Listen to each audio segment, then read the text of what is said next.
वक्फ बोर्डाचा विषय मुळात सुरू कसा झाला आणि वक्फ बोर्डाच्या सदस्यांनी किंवा त्या मंडळाने ठरवलं की ही जमीन वक्फ बोर्डाची आहे असं त्यांनी एकदा जाहीर केलं तर त्याला चॅलेंज नाही. तर अशी कोणाची जमीन ते घेऊ शकतात. वाराणसीच्या तिथेही काय वक्फ बोर्डाचा त्या मंदिराच्या संदर्भाने काय आहे. महाराष्ट्रामध्ये मेजर तुमच्यापर्यंत आता जी काही माहिती आली त्याच्यात महाराष्ट्रात मेजर प्रॉब्लेम कुठं वाटतो.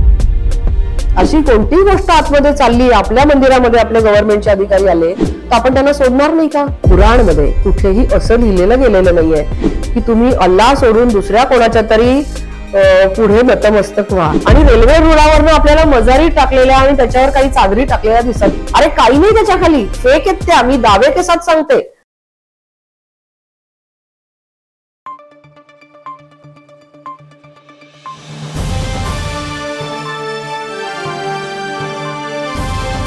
समाजकारण, प्रशासन आणि राजकारणातल्या अचूक विश्लेषणासाठी बखर लाईव्हच्या सोशल मीडिया प्लॅटफॉर्म्सना लाईक, फॉलो आणि सबस्क्राईब करा.